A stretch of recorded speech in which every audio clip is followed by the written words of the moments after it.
Okay. Somebody's phone is not on mute right now. Okay.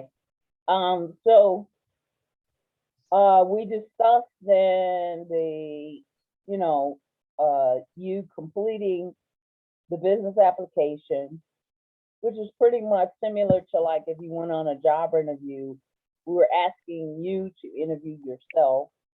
And the application was really just designed for you to see where your strengths are, as well as to see where maybe your shortfalls are, to help you really determine currently now or later on types of individuals that will need to be able to work with you and help you get the job done. Because sometimes that's what we need, is that we try to wear all hats. Most entrepreneurs do wear all hats. They have to learn everything. But when you get to a space where you don't have to, the application helps you to be able to see your shortfalls. And so that's what we wanted to do with the application, is to really help you see your shortfalls.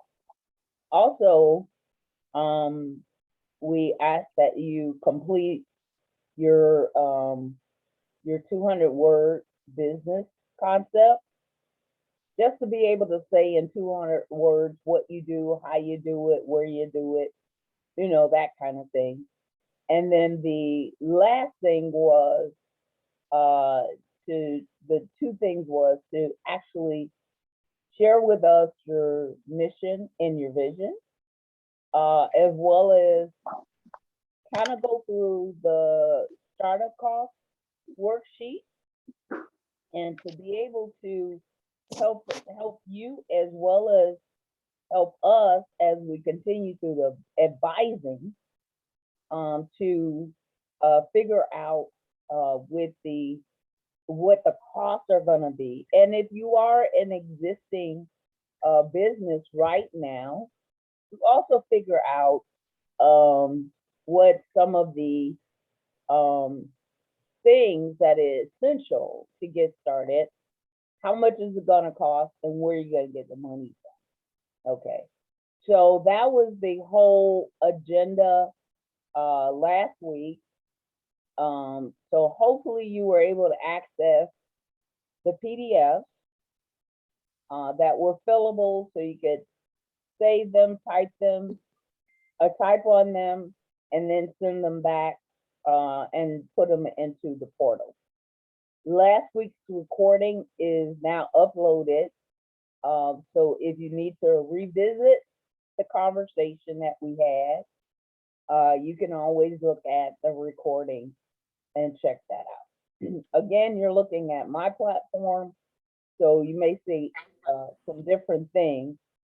But what I want to do right now, to see if I have a volunteer that will be willing to share their vision and their mission. Got any volunteers? Yes, no, don't be shy.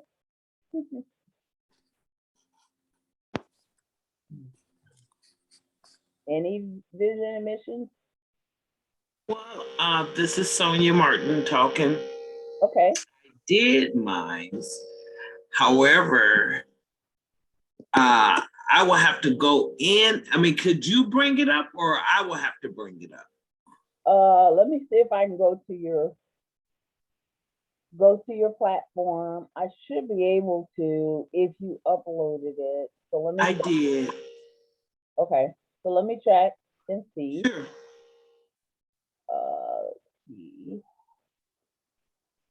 Let's see.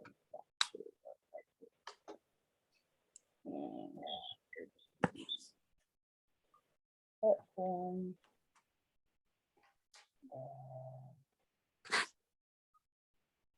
Let's see.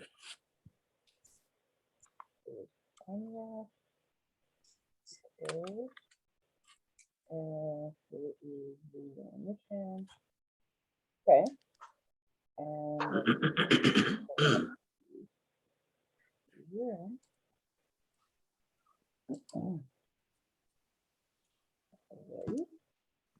I hope you can hear me. I don't know, this thing don't work right. Okay. Got that. Can you hear me, Miss Tamara? Yes, I can. Okay, good. I'm good now. I'm learning. I'm getting there. I got my niece to help me navigate. So we'll be all set in a couple of days. I'll be all right. Okay. So, Sonia, I'm sharing your vision and mission. Would you Okay. like for me to If share you'd or like someone else to, is sharing? kind of share with the team here and everybody what your vision and mission statement is. Okay, thank you. I have started a tax business. As I said last week, I had got everything in motion to start, but then the pandemic happened and I didn't open my doors. So I'm looking to open my doors. That's my goal. So my vision statement says, our vision is to deliver professional service and provide a platform where communities are educated about the tax performance and procedures. Okay. My mission statement is offering top-notch services where independent contractor, education, and precise income taxes are developed to millions of low-paid single mothers and small businesses. Okay. All right. Any thoughts behind that? I have a few, but any thoughts with the vision and the mission? Are you asking me or are you asking people as a whole? People as a whole. Okay. But if you have any thoughts, you can. I would love feedback. I would love feedback. Yep. Any thoughts? Nope. Okay. All right. So if you've looked at the video of the vision and mission, and I think it's a PowerPoint or something that we created, to share with you the difference from the vision and the mission. The vision is always something that is global, flowery, big, enormous, that really defines where you want to be, maybe 20 years from now. Okay, let's see that. Whereas the mission statement is a bit more specific, and kind of hones in on what you're going to particularly do. One of my questions would be, are you going to be national? Are you going to be local? Are you going to be just in the state of Illinois? That will be one question as far as the mission, because the mission can always change. But your vision is going to be huge, big, and enormous. So that might be something to really look at, that you say that you're going to work currently right now in your mission with,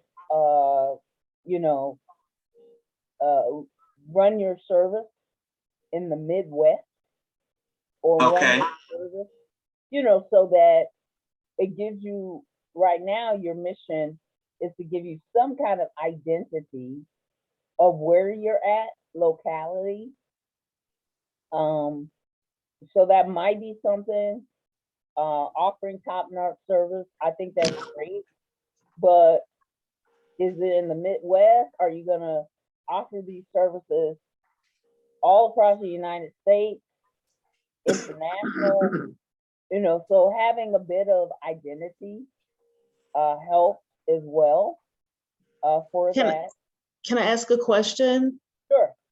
So are there certain components or parts to completing or putting together a mission statement that we need to think about before we actually sit down and write our mission statement? This is my first time being in the group, and so being to one of the Zoom meetings, I'm just starting today, and Okay. I'm not really clear if this is something you went over already or not. Well, what we did, and I'm gonna switch my screen, hopefully you can see it. If not, can you see my platform screen? Yes. Okay, so we have a few presentations here in the platform screen Mhm. to kind of help. And I'm gonna see if I can pull up, let me come out of Sonia's homework and come out Yeah. of here. I'm very visual, so if I can see what I should do versus what I Sure. shouldn't do, then it Sure. really helps me to think about how I should put my own vision statement together. Sure. So let me see if I can, I think it's on the platform where we provided a sample, and I'm gonna see if I can find the presentation. Here it is. It's Yes. the vision mission presentation PDF. So I'm going to, and of course it doesn't want to pop up for me. So I'm gonna see if I can find it on my computer. But the PowerPoint that we provided for you actually kind of went through some of the bigger companies that actually have vision and mission statements. And I'm gonna see if I can quickly show that to you. And then also there's a worksheet that asks questions as well. Let's see if I can pull up a worksheet right quick for vision and mission. So, stop share. So I was able to see the worksheet. However, I couldn't view the Okay. presentation at work because I was at work when I was doing my homework. Okay. And so, but I'm gonna take a look at it over the weekend and then I'll try again. Okay, and I think what you have already, Sonia, would sound good to me. Just maybe adding a few things in the mission part. Yes. But I did want to show this visual, and we'll add this worksheet if it's not in our platform. It's from a software that we use called Growth Wheel, and this is the mission worksheet. And it's designed to ask you some questions so that then you're able to, can everybody see it? I know sometimes it can be small. No. You Yeah. can't see it? Oh, Yeah, I can see it. We can see You can it. see it? Yeah, I got it. Okay, so in this worksheet, this gives you an idea and a concept of what you should be asking yourself when you're actually drafting a mission statement. So Tamara, the worksheet that I'm looking at just says submit homework assignment 1. Oh, okay, Homework. let me do I it. don't see any worksheet. Okay, hold on one second. I'm probably not sharing. Let's see. Okay, what about now? Formulate the company's okay, yeah, okay, yes, Okay. now I see it. Yes. Okay, so this is the worksheet to help you think through how to develop your mission statement. Okay. And it's actually a PDF. I would suggest that you actually save it on your computer Mhm. so that then it becomes a workable PDF. And in this PDF, then you'll notice that the boxes jump around. That means that you can actually type in it. So you You look can at, type in the boxes. yeah, so Okay, you look at the key question, and the key question for your mission, your purpose is, what problem does the company solve? okay. Mhm. So you would type, you know, and I'm just gonna type something, help people, and I'm gonna use Sonia's with tax challenges. Okay, so I'm not putting a lot in, just Mm. a little bit of information to answer that question. You're just creating a format for what Eh, you're going to put some bones on, some meat on later. Just a Exactly. framework. Yeah. Yeah. And so you answer the what, the who, the how, the which, and the why. Okay. So you answer those questions, and then on that sheet, you scroll down on that sheet to begin to draft a mission statement that's about one sentence or two. And so they Okay. give you some kind of like lead statement, and then you fill in the rest of the information. Now you don't have to use their lead draft statements. You can use your own, but it's designed to help you to kind of formulate then a mission. Okay. And so That's nice. that's a worksheet that we can get to you if it's not on the platform. We can get that to you, but it really helps to kind of pull things together. Okay. Yes. And to get you to really think about vision and mission. Yeah, it gives us a nice outline for how we need to include specific parts of the mission statement so that it's comprehensive and it clearly explains what it is that we're trying to do. Exactly. Exactly. And so, I'm sorry, will go you ahead. please send me that? Yeah, and what I'm gonna do, Or- I thought it was on the platform, but if it's not, I can blast it out to everybody, but I'll also put it on the platform. For those that are new and have not had access to the platform, just put in the chat your name, first name, last name, need access to platform, so that we can look in the chat and make sure we get you registered on the platform. Because I know a few people were having challenges getting on the platform last week, and so we had to work through that. So if just put in the chat box if you have not been able to access the platform, because I think that'll be helpful, being able to do that. So just put your name, first name, last name, and then, you know, indicate you can't get on the platform. But I did find something, and I'm gonna see if I can share it with you right now. It was a presentation that I did a while back on vision and mission. And it was, we used some fairly bigger companies, and I'm gonna try to, let's see, do a new share. And I'm just gonna scroll through a few of this because it's a really big presentation, but I'll load it on the platform as well.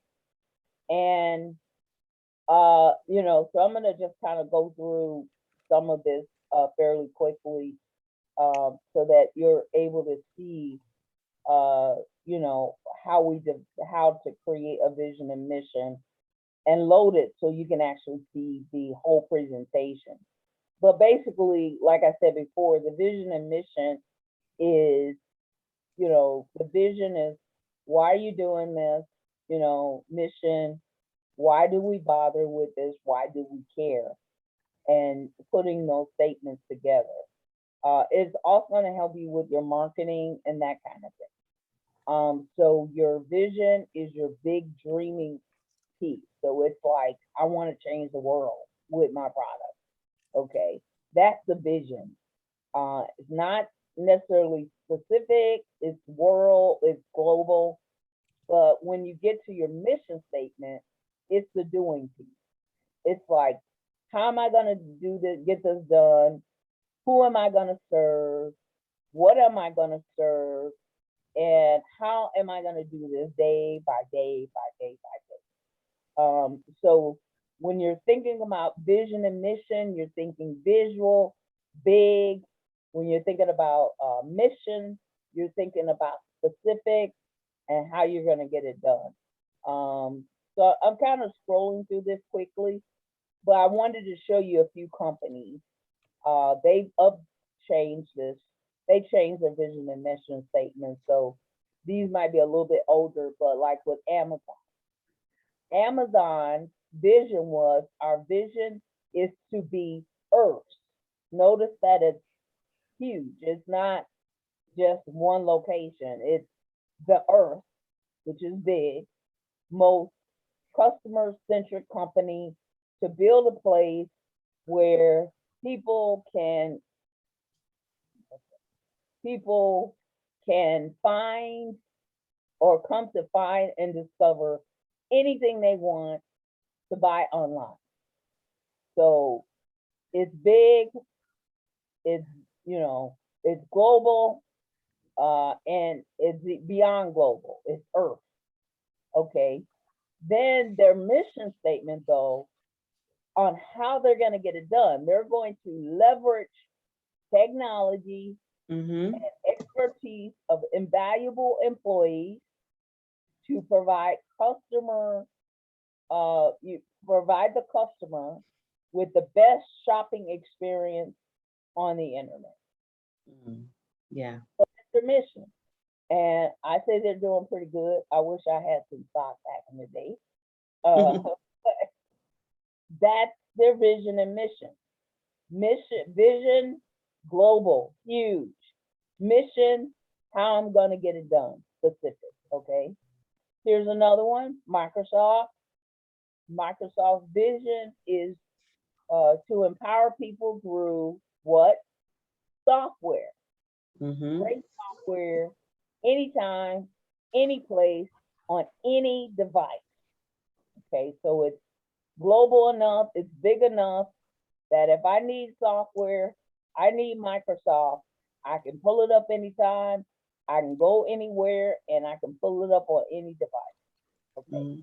But the mission is to enable people and businesses throughout the world to realize their full potential. Okay. So those are, when you're thinking about vision and mission, you're kind of thinking along those lines. It might not be specifically this, but you're kind of thinking big and specific. Vision big, mission specific. Okay. Tomorrow? I bring up Target, but Target hasn't done great with some of their stuff. But their vision is, guided commitment to great value, the community, diversity, and the environment. So their mission is to make Target the preferred shopping destination for our guests by delivering outstanding value, continuous innovation, and an exceptional guest experience by constantly fulfilling our expect more, pay less, and brand promise. So your vision and your mission is going to guide you throughout your business. Because if you're not hitting, especially your mission, and not hitting the targets that you said you were gonna do, that's when you gotta kind of go back to your business plan and look at your mission to make sure that you're hitting those expectations. Because if you're not, then you're gonna have to make adjustments. So I heard a comment or somebody making a comment. I wanted to, go ahead. No, Go go ahead. ahead. Go ahead, Michael. When I started my business in November, I don't know how this sounds, but one of the things I wrote in the beginning of my marketing packet was Sanitize Express is here to assist. As professional sanitizing experts, we have all the necessary tools and equipment to handle virus sanitation and virus disinfection. And the other part of my statement was Sanitize Express will do everything in our power to help prevent the spread of virus and provide you, your family, and your company with safe environments. And I'm just, after listening to you guys, I think I can I got an idea how I can make it a little bit better as far as what you're looking for when it says the mission and then the vision. Because the last part of it was my goal and plan is in the next 5 years to help alleviate viruses and bacteria from offices and homes and residential areas. It's not really pretty, but I'm sure I can lose a little work on it. But I got an idea, and this is what I wrote in November, and I'm looking at it now. I just wanted to be a company that can provide, all the tools and all the equipment to help try to alleviate this viruses and bacteria from a health standpoint. So I don't know how it sounds. You know, it's, Michael, I think that it's very interesting when you think about what you said last week when you introduced yourself and Yes, sir. what is trying to specify within a vision and mission how that translates to something that's tangible. Okay, because in essence, at the end of the day, you want to have something that's tangible for people, and something that people can resonate with them. Okay. Because if it ain't, it's not going to be sustainable. So in thinking about these broader factors of vision, kind of like the dream, as Tamara was saying, it's trying to kind of think about the holistic approach to what you want to do. And then the mission is how you're going to do it. What steps are you going to take to do it? And in your case, you're talking about specific goals that you have in mind, which I thought were very interesting. And these are things that make things very relevant to people.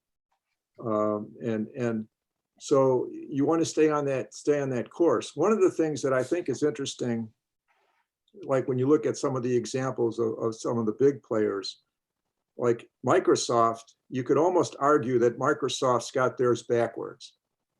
Okay, in terms of how they're talking about, we're going to have software to do these things as their vision, and then they say they want to empower people in their mission. Well, it's the other way around, really, if you think about it.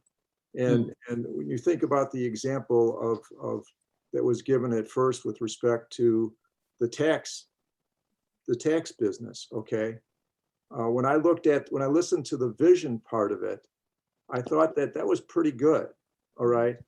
But one of the things that might have helped to narrow it down so that when you talked about the mission, it really would resonate with people. If you use the word underserved community in the vision there, I think it would really spark in terms of what you're talking about in terms of single mothers and so forth.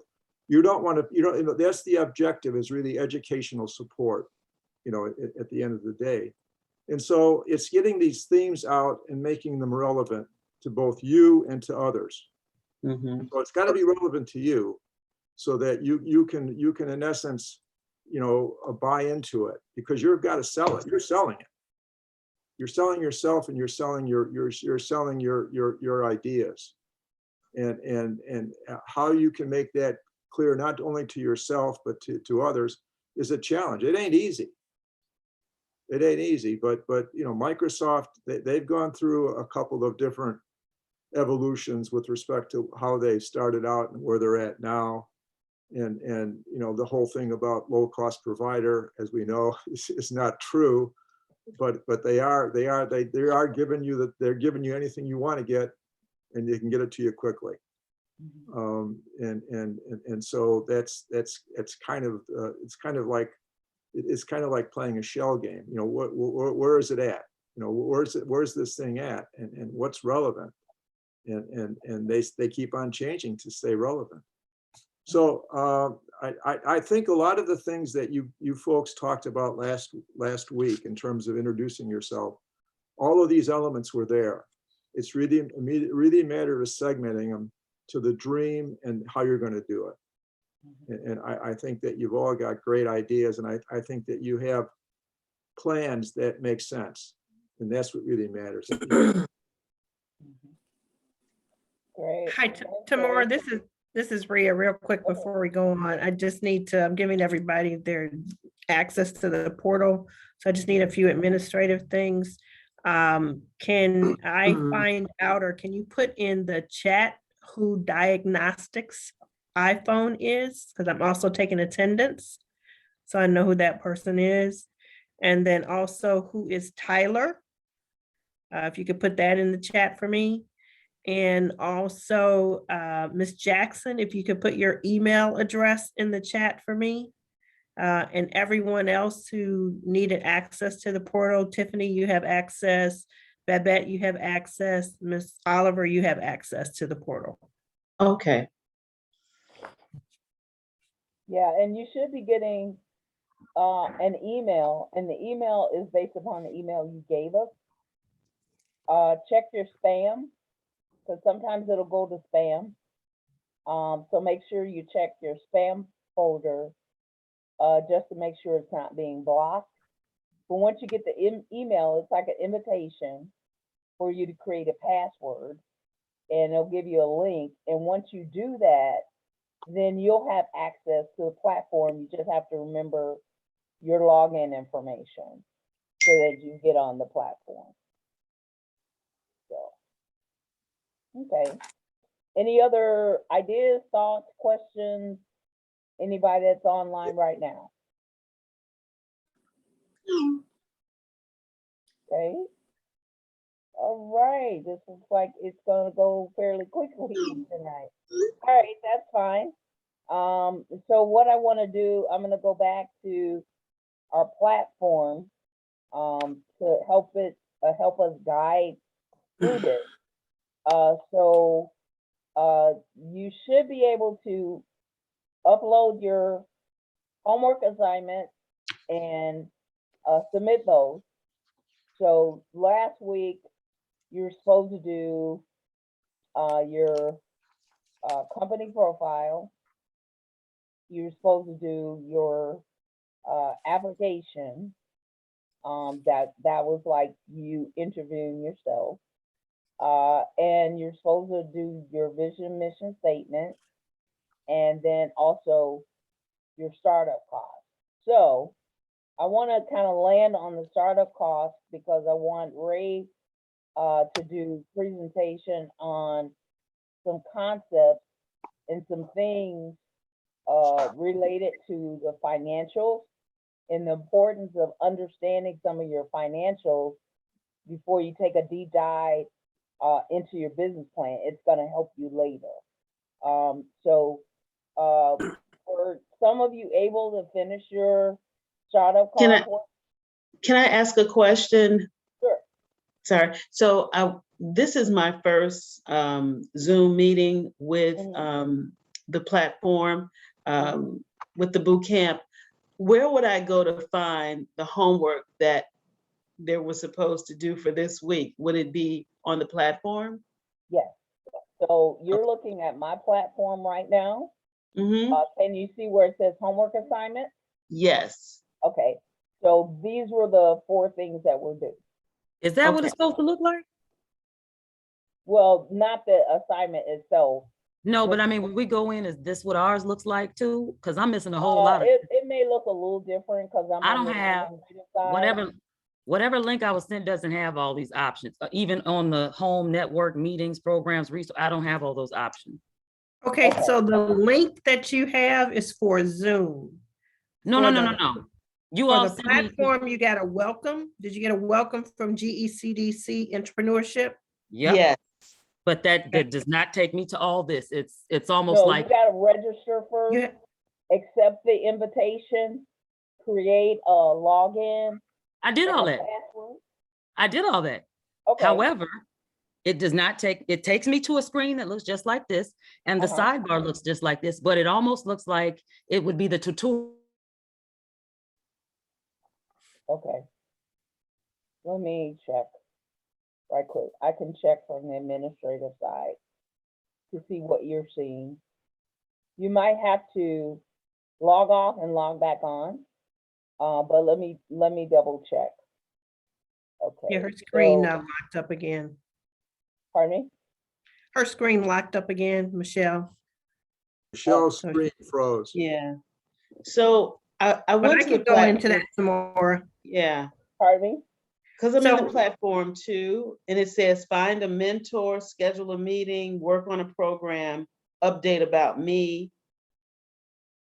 But I don't see a platform with the information that you're sharing with us here. Okay, let me check. You know, one of the things that might be relevant is if people don't start out and pick fall of 2001, it's not going to be, it's not going to, in other words, that's the universe that we're working on is fall of 2001. Because there's older versions that are there. And that But might, they only have access to the Yeah. fall of 2001, Ray. okay.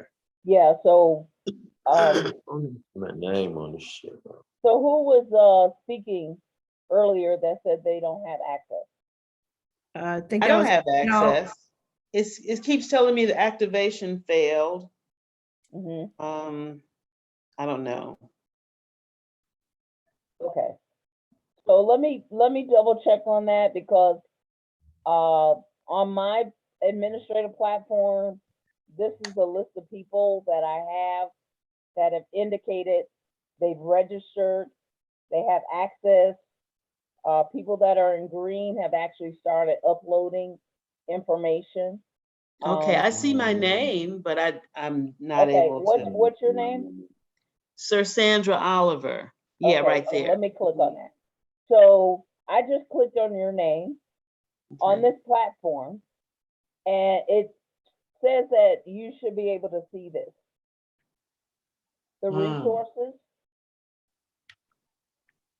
the mentors, and you should be able to see the assignments. And like I Okay. said last week, you'll just see the objectives, but if you click on the plus sign, it'll declass. And then you'll be able to see everything. And you'll also be able to see the video that was done last week from. I was able, yeah, I got a link to see that earlier this week, so I got that. Yeah, but now it's actually on the platform, so you can do everything on the platform. So we'll double check and work with you to make sure that you're able to see this because I'm on the platform underneath your name right now. Okay. Is available. There may be something, Tamara, that I'm just not doing right. I'm Okay. not, yeah.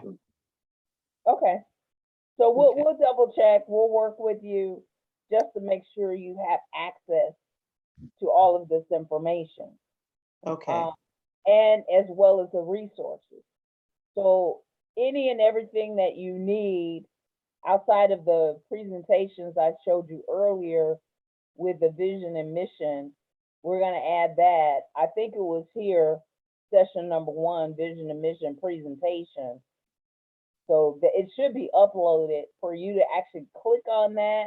It's gonna pull up a PDF and it's gonna be able to show you the presentation that I was just showing you.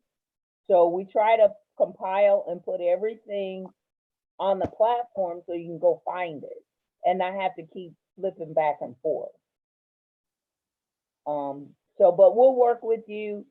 If you've had a challenge getting on the platform or not being able to see anything, please put that in the chat because we can kind of help you navigate that because it's not the easiest thing, but once you get used to it, then you're able to actually manage it and work with it, okay?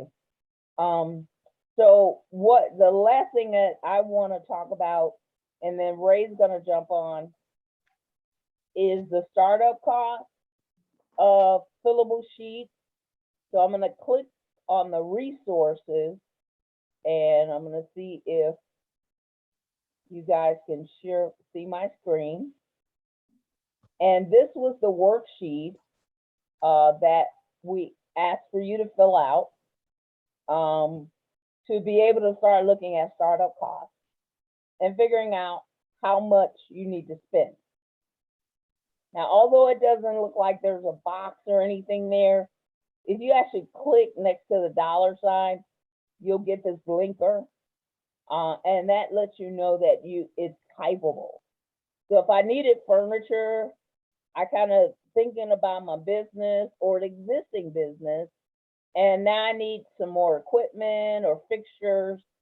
I just kind of think, on a separate sheet of paper, think about how much is it going to cost for furniture, fixtures, and equipment.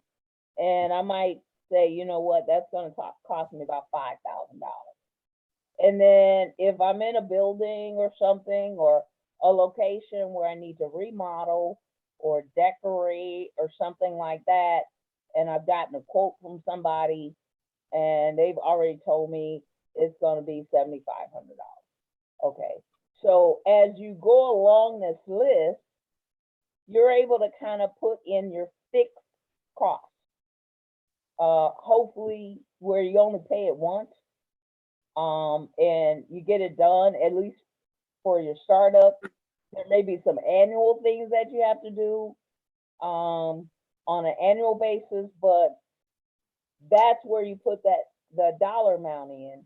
And as you put that dollar amount in this big area, after you total everything up, then it'll give you an estimate of what your cash start is going to be, how much money you need to get this off the ground. Okay. And so you would put that, dollar amount, and I'm just putting anything, but you put that dollar amount in that area. And that gives you an idea of kind of what type of cash you need. The next portion of that is then looking at fixed and variable costs, meaning that these are estimates of monthly expenses.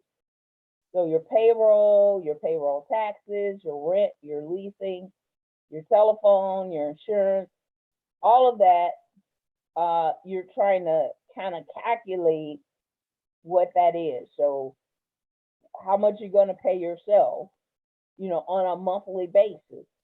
So if you're going to pay yourself, $35,000 or whatever the case may be, that the rent, you're actually in a lease space, and they want $2,500 a month or whatever the case may be. You start logging that in, that's on a estimated monthly expense basis. Your telephone, maybe your cell phone, your supplies, that kind of thing. So you log that in, and when you start logging that in, then in this area, you're going to do estimated monthly expenses, about how much money are you going to pull out of your pocket or that you'll need on a monthly basis.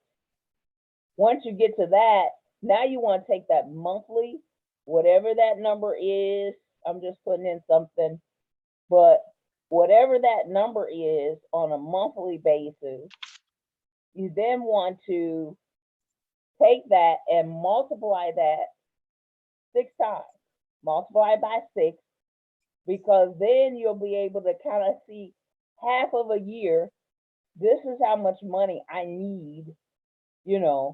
I need to really have this before I get started. This is how much money I need that's, in the bank, bankable, so that if you come short one month, at least you got that money that's already put to the side so you can cover your monthly expenses. So you do that by 6, so you can see half of a year about how much money you're going to need. And that will fluctuate, of course, because things change. If your business is more Like if you're doing taxes, you're making more money during the tax season, whereas certain months within the year, it kind of dies down unless you do something else, then that will fluctuate for you. But you want to make sure that you always have your monthly expenses so that your business doesn't fall short each month and you're scrambling for dollars. Then on this sheet, you were to kind of take your estimated cash start, what you first started out with, as part of that, and take that 6-month monthly expenses to help you see, so your cash start would go here, and then you would look at your monthly expenses in 6 months, how much that would be, to give you then your total estimated cash needs. And so this worksheet was just really designed for you to think through the numbers. Because sometimes we just want to get started and we don't think through the numbers, and then we get in a jam, at a certain period of time. And, so you want to make sure you don't get to that place. So any questions about this sheet? I know some of you have not seen it, but any questions? I have a question, and it's relating to this sheet. But I recall when I was in the other class that your organization rented out spaces in the back. Does that still, do you all still have that available, or because of the pandemic you had to close that out? Yeah, we're like on a hybrid kind of schedule. Yes. So the administrators that are there are only there maybe twice a month. Twice a week, maybe sometimes 3, but it is available.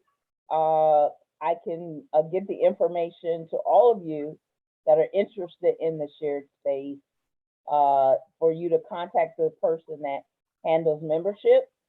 But it's still hybrid mostly, and it's scheduled. So now you have to tell them when you're coming, how long you're gonna be there, that kind of thing, because they schedule the time out so that they make sure that they don't have too many people in the space at one time. That's great. That's great. Yes. We'll send that information to you. Thank you. Sure. Okay. So hopefully you were able. Any comments on the cost sheet? Did anybody try to do it? Yeah. So pretty much we need to contact the vendors that we would use. I found a worksheet, and one was like low end and one was high end. So the low end was for bare minimum, and the high end was for all of the items, the real items that I want. But I trying to avoid, purchasing something now and then repurchasing it later. I would rather, go and get nice quality items right now versus, what am I gonna do with that stuff once I'm, so what do you recommend in that case? I'm gonna let Ray jump on that because he had a story about a person that bought a whole bunch of stuff and then found out the competition was selling it for cheaper, and then they couldn't get rid of it. Yeah, So it's thanks. That's a really key question in terms of startup costs. Because in essence, what you're really trying to accomplish with respect to your first stab at the startup cost is, what does it take me to be operational? Okay, and because in essence, you want to make sure that you have a basis for becoming operational, as opposed to trying to get everything that might be on your startup list that enables kind of the long-term duration of your business. So you have to kind of separate those things out.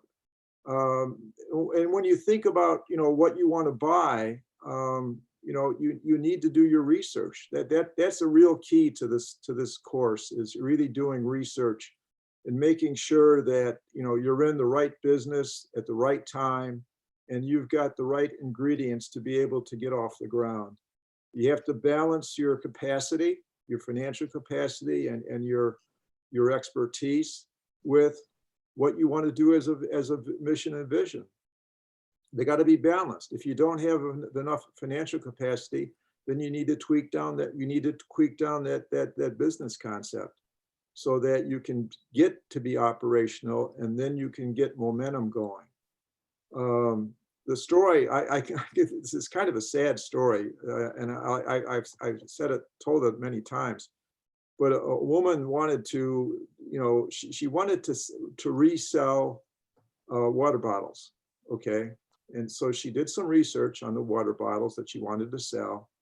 And she wanted some kind of athletic water bottles. She wanted some that would be, you know, kind of for, you know, something that even would have Wi-Fi with it. And then maybe a water bottle that would be for someone who's my age and they need something to keep track of their pills, and those kinds of things. And so she got prices for these things through, in essence, a distributor in America to buy the goods in China. Okay, she didn't have enough order, you know, volume to buy a big I'm in a order. webinar right now. Can I call you back? Oh, sure. Okay, bye-bye. So she couldn't make a big order in terms of buying, you know, directly with China on those products. So she had to work through American distributor. So she got the prices for what she wanted to start as her initial inventory, and she was going to sell these virtually, okay. And lo and behold, after she got her inventory, she went to price them and found out that people were selling these products for less money than what she had to pay for them. So in other words, she had to pay more for these products than what her competition was selling them for. And that you know, you can't make money on volume with that situation. And so, you know, it's a lack of research. In other words, it just caused her to lose a lot of money, where you know, she thought she was starting off slow, and she thought that she was doing the right thing by getting an American distributor, and so that she could get something off the ground, but she never checked out her price competition. And so you have to be mindful of these things when you're looking into your startup costs. And these startup costs are not, you know, in other words, when you're buying startup costs, you're not considering your operational costs. Okay, this is before you start, you know, turning something into a product, as an example. So you have to, you know, inventory is not in those startup costs, and things of that nature. And you know, labor is kind of a projected kind of thing. And so you need to figure out that start factor in terms of, well, my projections are going to be estimates of what I'm going to sell and how much it's going to cost me to buy the ingredients for what I want to sell or convert, and what labor is going to be associated with it. And that's operational, but this is startup cost. This is kind of like, what do I need? What tools do I need to get my activities into an operational order? And then what are the cost factors associated with the things that are operational? So what's important about these operational factors is really understanding how all of these different elements fit together. All right. In other words, you've got expenses for labor, you've got expenses for you know, what the ingredients are going to cost you for what you're making, or maybe if you're not selling something, maybe you're reselling something, or maybe you've got a service. Okay, but at some point in time, you know, your service is there's overhead associated with the service you provide. So that's a cost. That's an operational cost.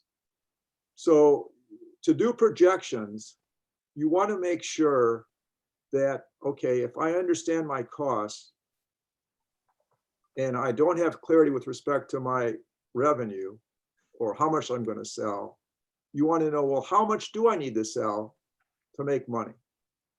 And how much, how much do I do? How many things do I have to sell to make money based upon what I'm going to price it at? So you want to be able to evaluate these variables and get sense of them before you start, actually taking the steps to buy product, and think about, is your business viable? Can it be viable under the circumstances that are relevant to you?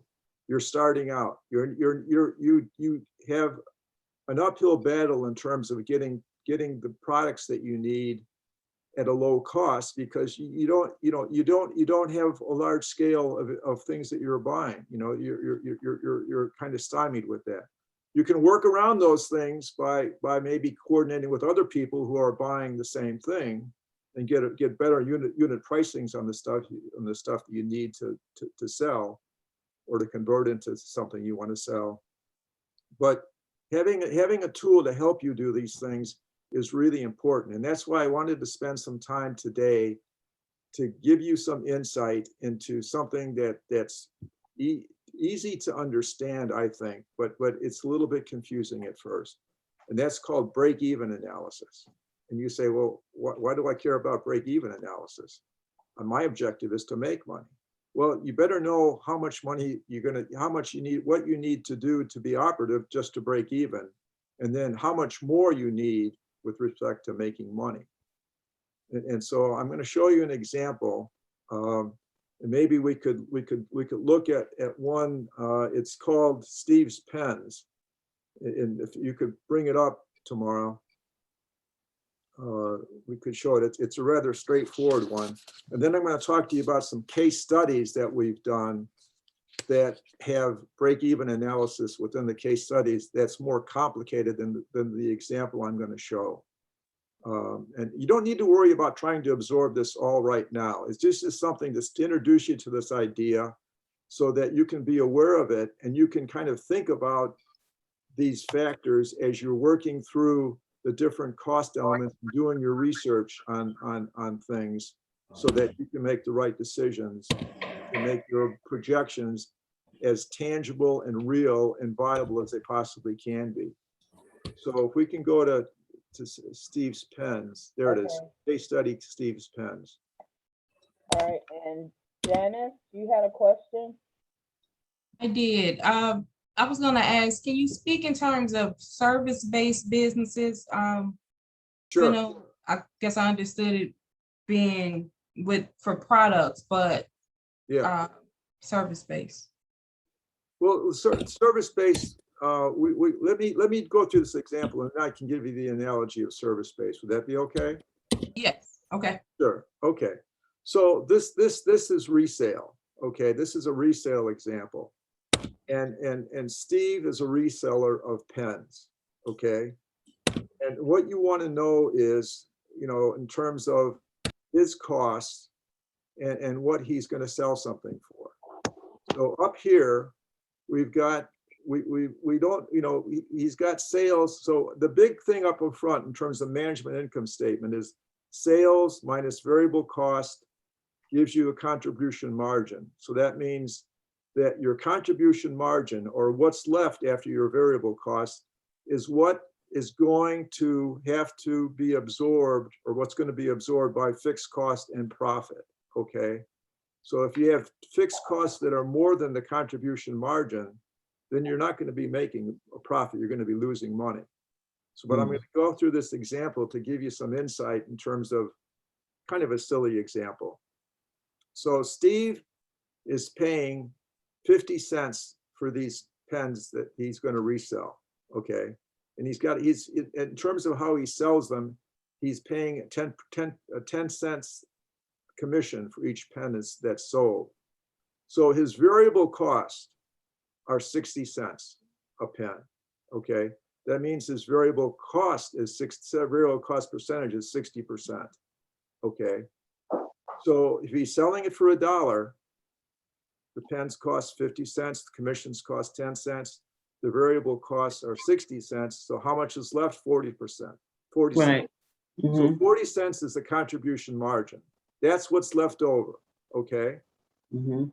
So we're gonna bring into this aspect of, okay, now, if what's left over has to be absorbed, is gonna be absorbed by fixed cost and profit, we need to know, okay, how much do I need to sell to just to break even? So if his business has tremendously high fixed costs, okay, he put out he's paying for a huge lease that he didn't need, and it's costing him $800,000 for this fixed cost.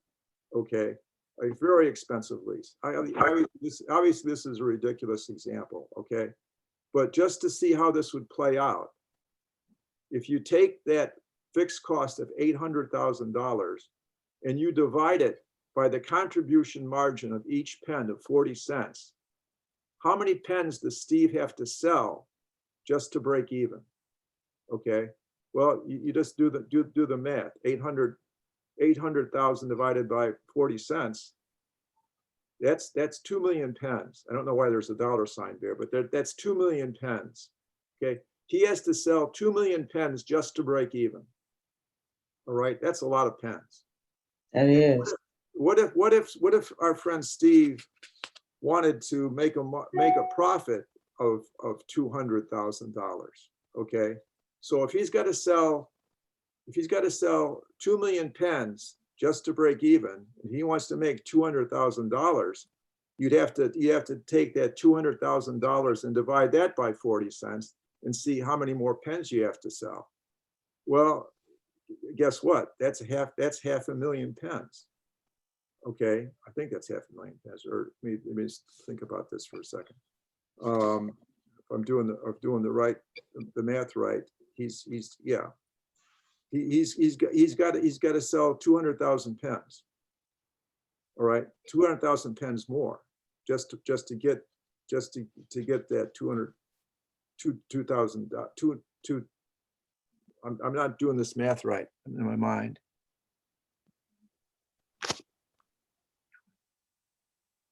Yeah, he's got to sell, I think he's got to sell 200,000 more pens to do this. So, any event, you can see that, to do the break-even analysis, you want to consider not just your fixed costs, but you also want to consider what profit do you want, okay? And what's nice about this analysis is you can solve for unknowns if you want to.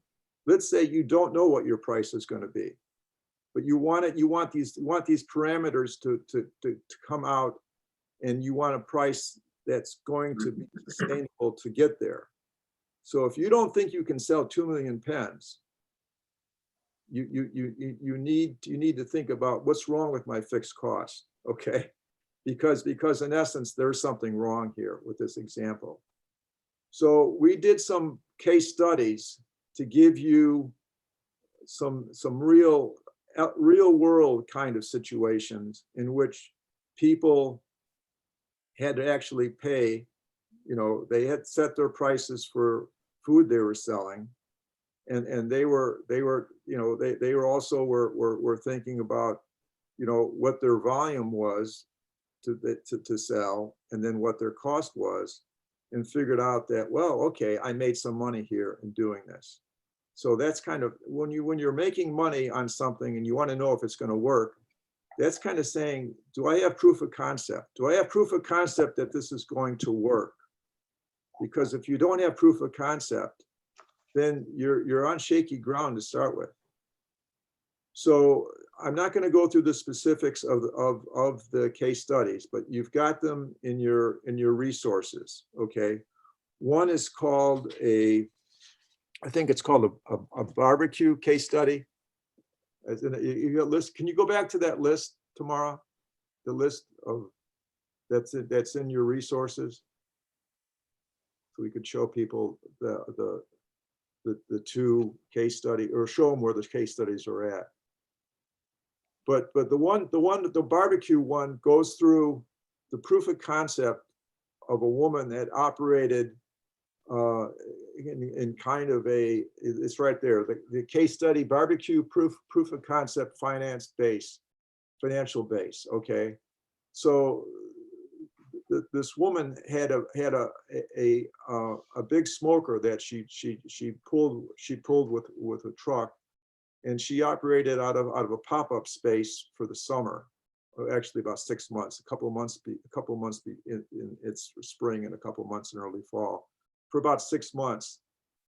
And she did really well in terms of her labor cost and the cost, because it cost her money to buy the right ingredients for just smoking what she's making, and then the ingredients of the things that she was preparing. But on the basis of that, we did a break-even analysis to see, okay, how did she do with respect to this business startup that she did on a pop-up space. And the pop-up space cost was very, very nominal. Okay. Then we have another case study. I don't know where's yeah, it is. It's the startup cost and budget for childcare. Okay. And the childcare really kind of tells you what kinds of elements need to be included to be able to come up with an estimate or projections, okay? And there are so many rules associated with childcare activities, lots of them. And so to be able to understand whether or not you're going to have a profit or not is dependent upon how many children you can enroll. And to get, and your enrollment is based upon a couple of different things. The number of staff you have to have for those children, and that's kind of related to the ages of those children. Mm-hmm. And you have to have a certain amount of space depending upon the ages of the children. So you have to have a minimum threshold of space to cover the amount of children you want to enroll. Plus you have to have staff based upon the ages of the children and the number of children. And so all of these things, come about. You have to feed these children every day. You have to have insurance, obviously, for a daycare center. That's expensive, and the rent factor. Well, the case study is going to walk you through these kinds of startup cost elements. And one of the things that's important to consider is that, the costs that you have to pay relative to space is a key factor in having a childcare business. The woman who started out wanting to expand her base of children that she could enroll needed to get a bigger space, and she was shopping around for that.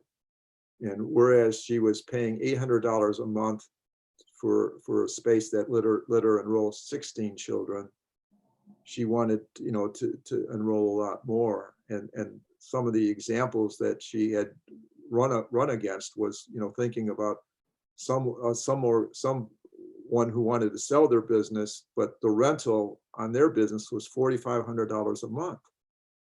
Okay.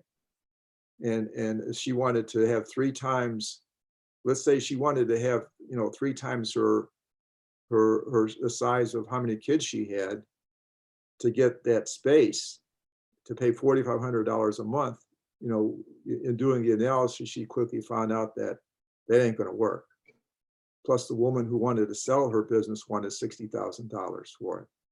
So it wasn't just, for the operating cost, it was also for the cost of the current business that was being sold.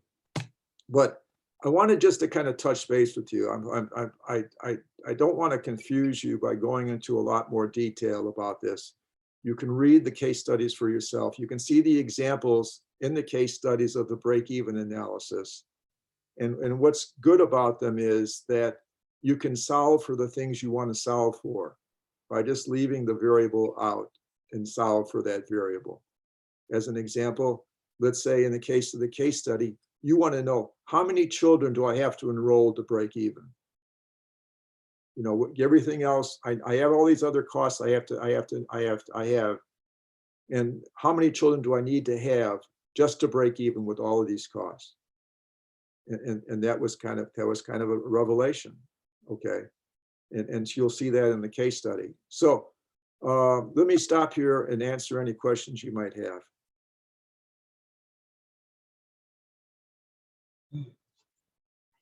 So I think the silence means that I've confused you enough that you don't have questions right now, and that's okay.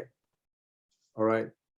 Just think about looking at these two case studies, read them over, try to absorb, you know, some of the variable points that are relevant, because in essence, when you do your projections, you're going to have to go through this kind of exercise.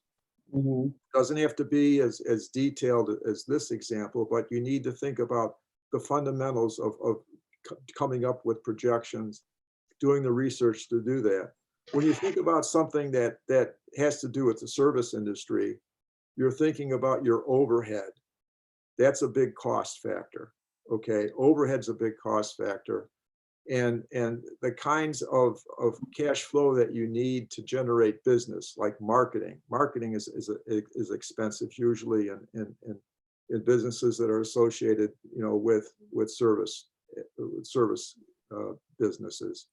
So it's really a matter of taking away the cost of ingredients, but talk, you know, you talk in terms of what does it cost to maintain, you know, the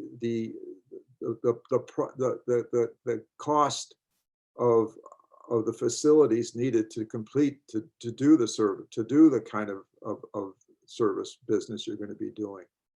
And in some cases they might be very minor, in some cases they could be very high, and you have to take those things into account.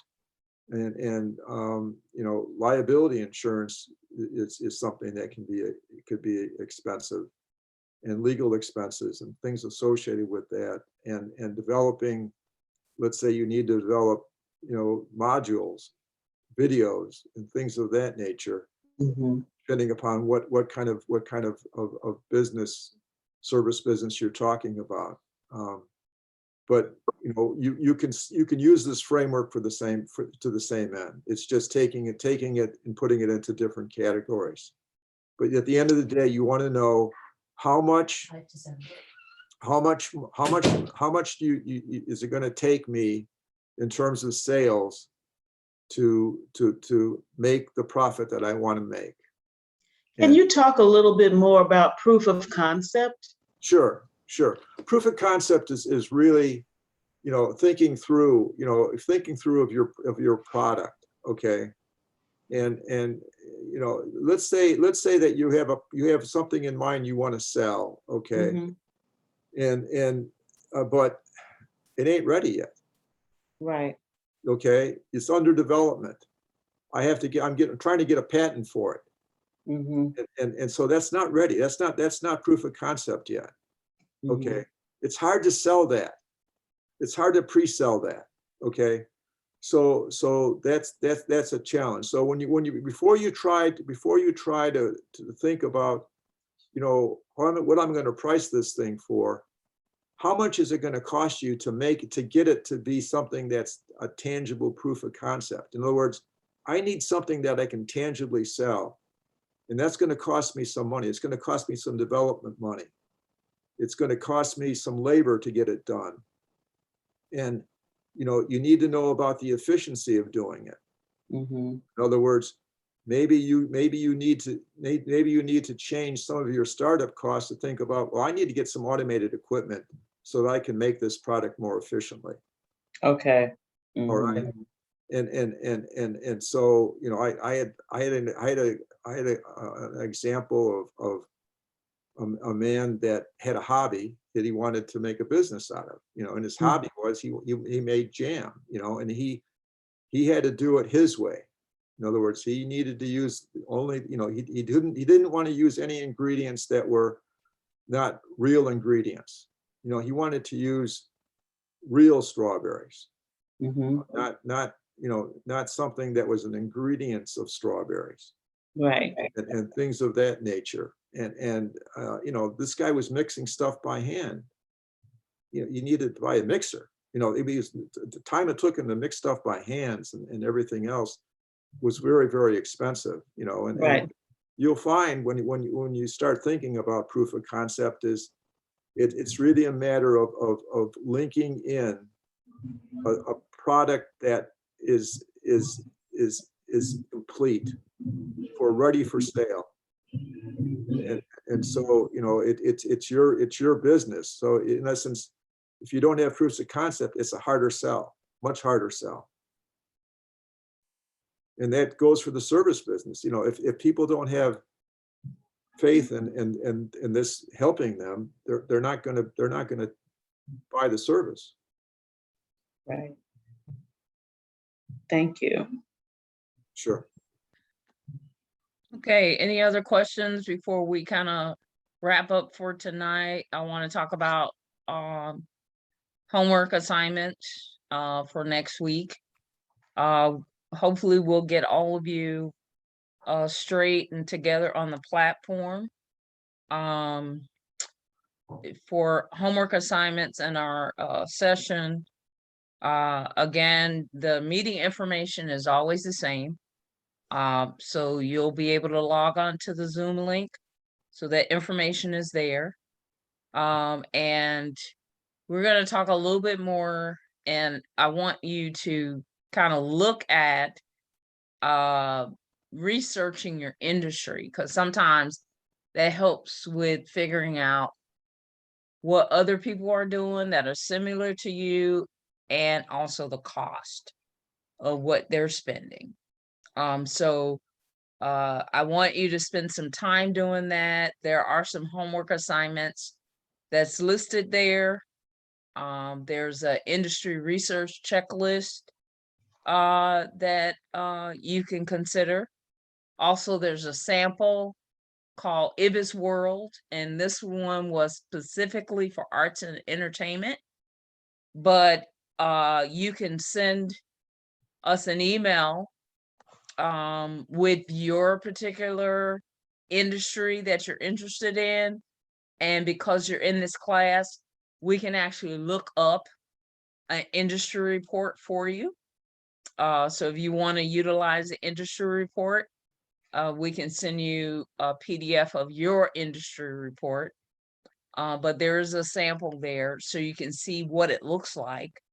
Then also the financial forecast. We have some information there in assisting you and helping you in figuring out what your financial forecast is going to be. So there's a PDF there, but also there was a presentation that we did, a slide presentation on financial forecast. So you can review that as well.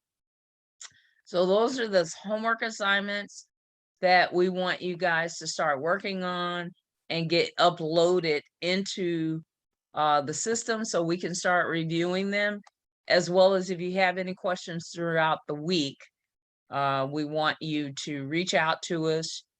Some of you have used the chat box that's listed on the platform to send us some questions and things of that sort. So we want you to be able to access the information. Remember that the resources in the list of items, you'll be able to find them here.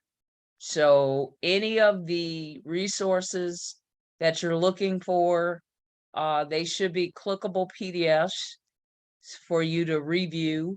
So, and it's labeled session 2 so that you're able to know what we're talking about for that particular section.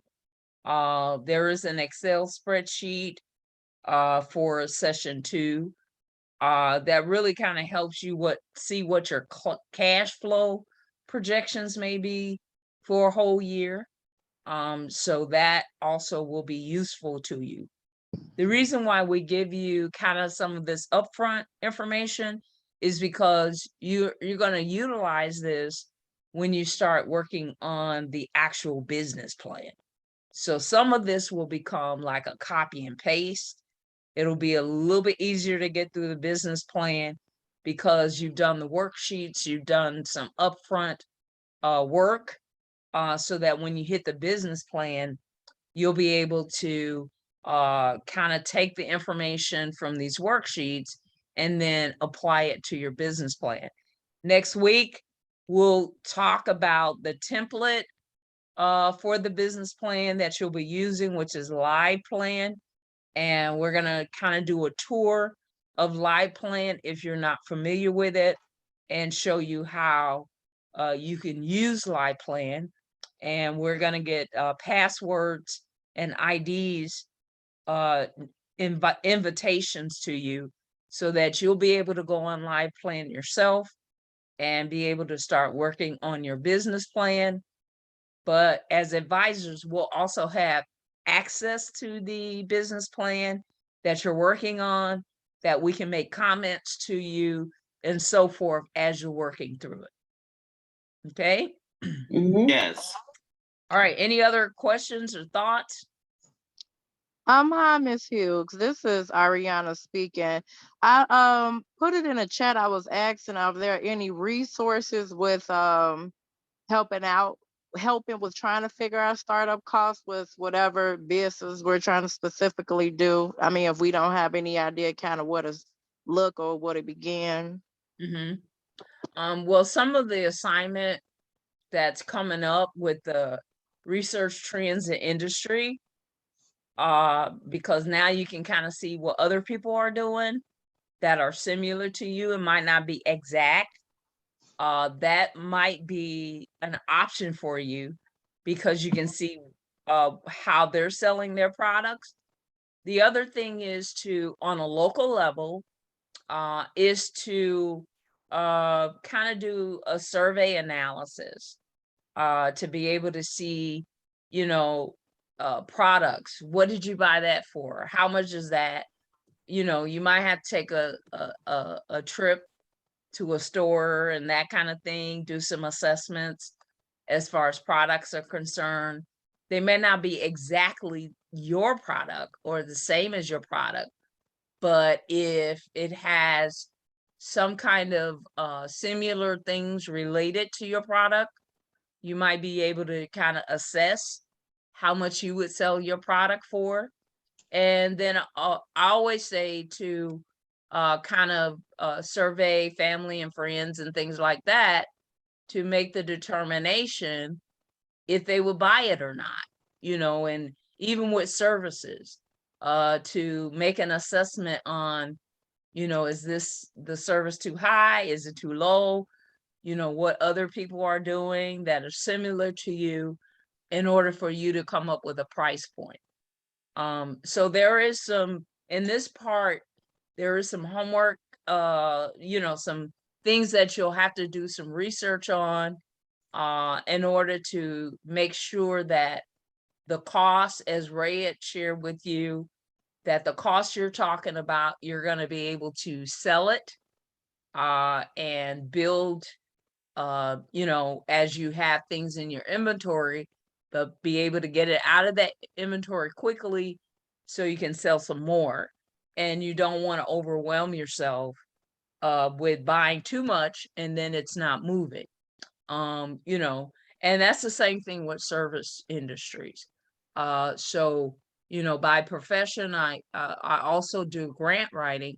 So I had to join a organization of a bunch of grant writers. And so in that organization, becoming a member of the organization helped me to talk to other members and helped me to see, well, how much are you selling your services for? And what are you doing there? And that gave me an idea of what my price list was going to be based upon just some research on what other people were doing. So there, you know, there you might have to do a variety of things in order to determine how much your costs are gonna be. But definitely the research trends and industry report should be very helpful. So we're going to, you'll see the sample that's already in the list, but it's for arts and entertainment. If you're in a different industry, beyond arts and entertainment, just reach out to us and then we'll send you an industry report, particularly for your industry, and it'll give you an idea of what other people are selling. Okay, Okay, thank you. all righty. Any other questions or thoughts before we jump off tonight? Okay, so we have recorded this. So we're gonna add this to the platform so that you'll have access to it. You'll be able to review the session again and make sure that you can get the links that we're sharing with you so that you can download them, save them to your computer, work on them, and then add them as attachments or completed assignments. So you're gonna submit those tasks to us for our homework and we'll go from there. All righty. Okay. All right. Any other questions, thoughts? All minds clear? The homework, Tamara, we're submitting it to you? just- So no, We one, just, I think we got to get, you know, if you have access to the platform, mm-hmm. you're going to be able to submit it on the platform. Oh, I see. Okay. Yeah. Okay. And so once you complete the assignment, you're going to attach the homework you did, and then we'll be able to see it. Okay. Yep. So Are we tomorrow, attaching it in like a PDF or in a Word document? Does it matter? No, it will be a PDF. A few Okay. people had problem with the PDF, so they had to scan it, like take a picture, photo picture Yeah. of it. So if you have a challenge with the PDF, you can also take a picture of your assignment as well, and then Okay. upload that. Okay. Mm-hmm. good evening, everybody. This is Ria. So everybody who needed access to the portal has it now. If you have any issues, just email me at rsteele, that's RSTEELE at GECDC.org. I put that in the chat and I can help you with that. Okay. Thank you. You're welcome. All right, everybody's okay? Janice, Nikki, y'all okay? Everybody okay? Yes. Yeah, gonna have to play catch Was up. that too much information tonight? Yes. Okay, it takes a while, but like I said, after the third week, you're gonna have so much time because we're not asking for homework assignments. We're asking you to work on your business plan. So it's gonna, you know, you're gonna be able to have more time on the business plan. The homework assignments are helping you to boost and be able to put your information in your business plan. But if you're comfortable, you feel good about it, you know, just do the assignments, upload them, and move forward with it. So next week is kind of going to be the more challenging one, but after that, the challenge is getting that business plan done. So we want you to have at least 50% of your business plan done with the financials. So that's what we're looking for in order for us to get you out a certificate. And a few of you have already been connected with CIBC Bank. They got a program going on that if you go through their program and you can show proof that you went through the program, they got some little special things happening with them. So that's why we're trying to make sure that we get you all the information you need so that if you are looking for some financial support, you're able to get that financial support from some of our bank lenders. And on the fourth week, they'll be able to share a little bit more information about what they do. So you won't want to miss that, the fourth week, because they're going to be on here as a panel discussion. Okay? All righty, All right. we all good? Yep. Okay, well, thank you so much. All righty, all right, Babette. Thank you. Good night, so much for- everybody. All right, thanks for joining us on this evening. Look forward to seeing you on next week. And don't forget, if you got questions, don't wait till next week. Contact us during the week, and we're gonna be able to help you so that you'll be good to go next Thursday. Okay? Okay. All right. Good night, everybody. Good night. See ya. Night. Night. Good night.